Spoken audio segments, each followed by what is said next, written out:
Et pour commencer au débat, on va reparler de cette affaire de la compagnie israélienne El Al. On rappelle que c'est un contrôleur aérien qui, au départ d'un vol, a crié Free Palestine au pilote israélien qui donc décollait de l'aéroport de Roissy-Charles de Gaulle. Nous étions tout à l'heure en ligne avec le ministre des Transports, Philippe Tabarot, qui s'est exprimé à ce sujet. On l'écoute.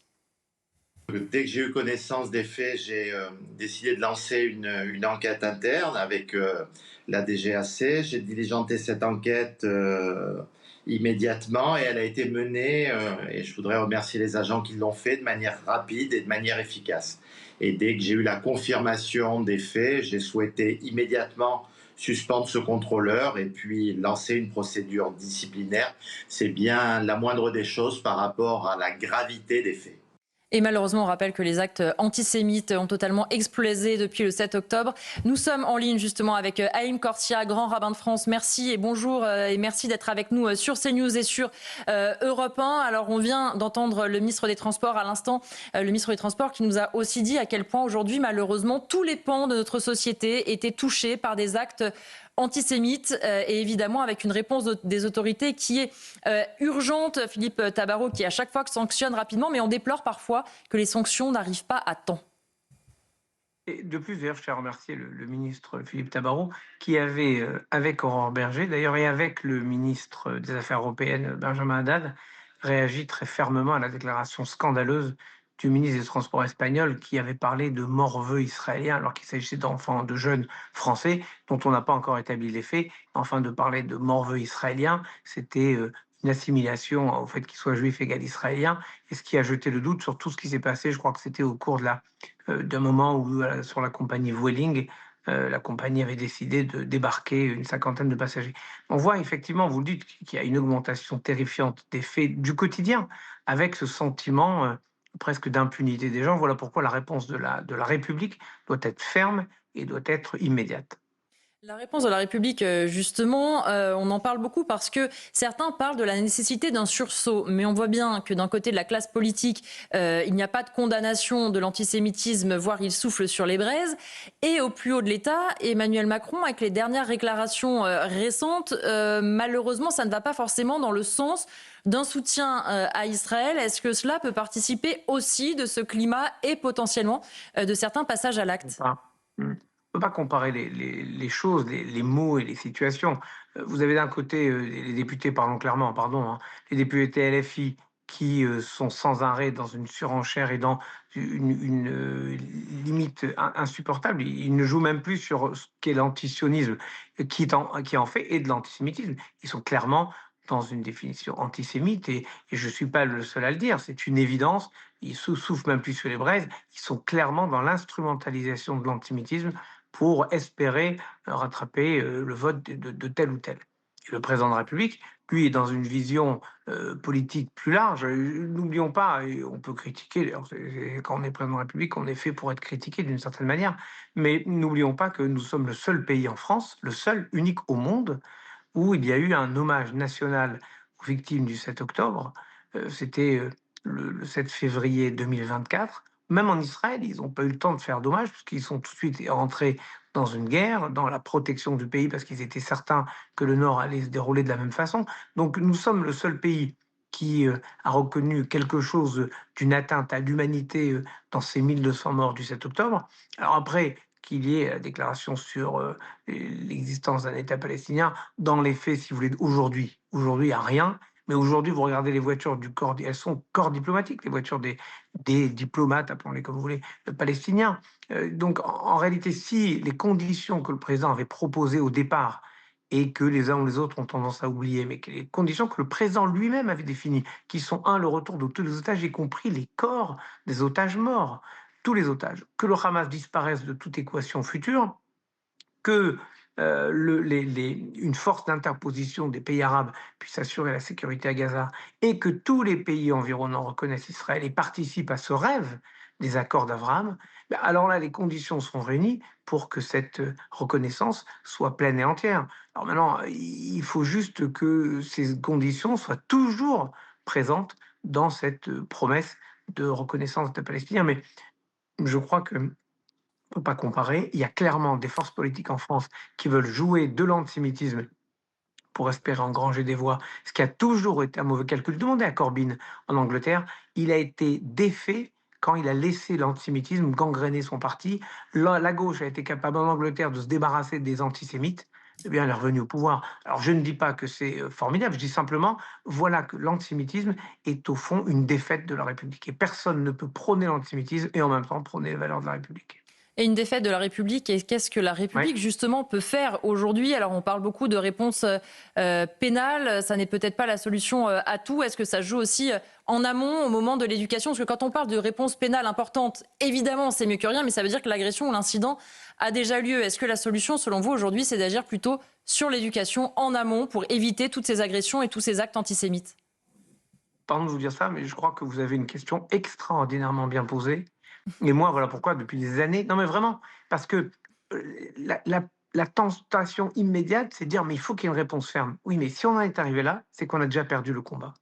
Et vous avez raison de parler d'éducation. Donc il faut à la fois une réponse ferme des forces.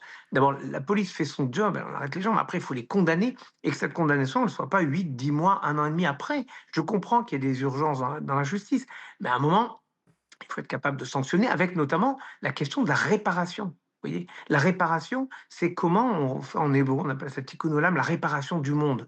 Quelqu'un détériore quelque chose de l'espace public quand il agresse quelqu'un. Comment on fait réparer qu'on retisse, comme l'aurait dit un poète qui s'appelle Jacques Côté, fil à fil les liens de fraternité. Donc oui, il faut une sanction immédiate et ferme, et il faut aussi l'éducation. Voilà pourquoi moi je demande depuis des années et d'ailleurs, la ministre Aurore Bergé serait plutôt sur cette ligne, je la sens disposée à faire cela, à faire en sorte que la lutte contre l'antisémitisme soit déclarée grande cause nationale. Je vous rappelle que quand Jacques Chirac a déclaré que la lutte contre les morts sur la route deviendrait une grande cause nationale, nous sommes passés de 12 000 morts par an sur nos routes à 3 000. C'est toujours insupportable, 3 000, mais c'est 4 fois moins. J'espère qu'un jour, on arrivera à faire baisser de manière inexorable les nombres d'actes antisémites, comme tous les nombres d'actes antireligieux, parce qu'on parle des actes antisémites. Sachez que les actes antichrétiens en France augmentent de la même façon, et c'est insupportable, comme les actes anti-musulmans, comme tous les actes qu'ont n'importe qui en France, parce qu'on défait la République chaque fois qu'on agresse quelqu'un.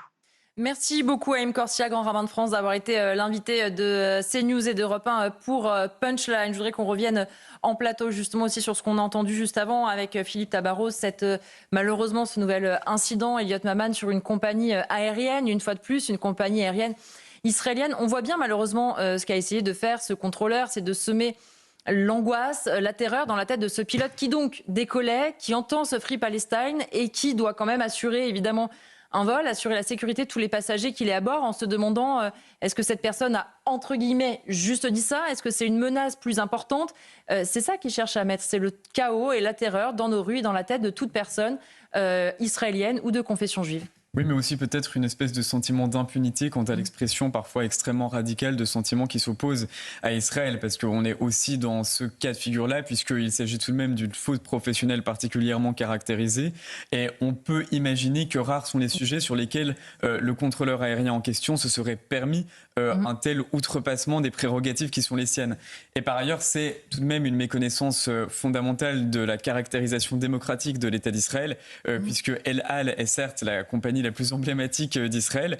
Pour autant, c'est d'abord une compagnie privée, donc qui n'est en rien liée au gouvernement israélien. Et par ailleurs, ce n'est pas parce qu'il y a un pilote qui représente une compagnie israélienne qu'il endosse nécessairement l'intégralité des actions politiques qui sont entreprises par le gouvernement israélien. Et d'ailleurs, la moitié des Israéliens, selon de récents sondages, sont plutôt dans le camp désapprobateur du gouvernement israélien, du gouvernement de Benjamin Netanyahou à l'heure actuelle. Alors évidemment, quand bien même était-il ou serait-il un soutien de Benjamin Netanyahou, cela ne justifierait en rien d'entrer dans un échange politique dans ce contexte-là.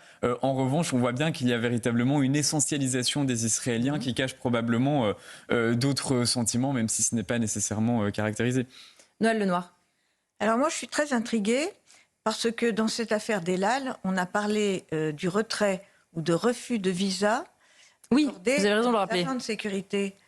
Alors, je voudrais savoir, est-ce que la position du gouvernement est celle que je comprends, qui est très, très bienveillante, du grand rabbin de France, Haïm Corsia, qui dit que le gouvernement fait tout ce qu'il faut? Ou est-ce que la position du gouvernement, ce sont les décisions successives du président de la République pour interdire à des entreprises israéliennes d'exposer dans des salons de défense, puisque ça s'est passé, je crois, au moins 2 fois. Oui, récemment au Bourget, notamment. Est-ce que c'est sans arrêt condamner Israël et considérer et reprendre toute la propagande sur la famine à Gaza?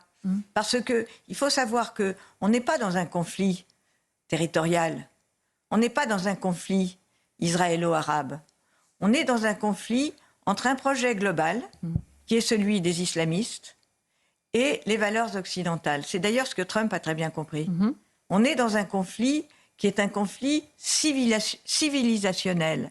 Alors quand en France, des jeunes qui sont éduqués plutôt dans la compassion pour les Palestiniens, puisque cette propagande, elle dure depuis des décennies, ils sont élevés là-dedans. Et quand ils entendent condamner Israël, quand ils attendent reprendre au plus haut niveau de l'État qu'il est absolument illégitime d'occuper Gaza pour aller récupérer les otages, quand il comprend que finalement le Hamas c'était un mouvement politique et que donc il a droit à son État, alors qu'il n'est pas sûr qu'Israël survive en tant que nation, quand on sait que l'Iran est une potentielle, j'hésite sur le mot potentielle, puissance nucléaire, et qu'on explique, nous, en Europe, alors qu'on n'est même pas capable de régler notre guerre européenne entre l'Ukraine et la Russie, on a besoin des Américains, et on voudrait régler, nous, les Européens, avec ce club d'États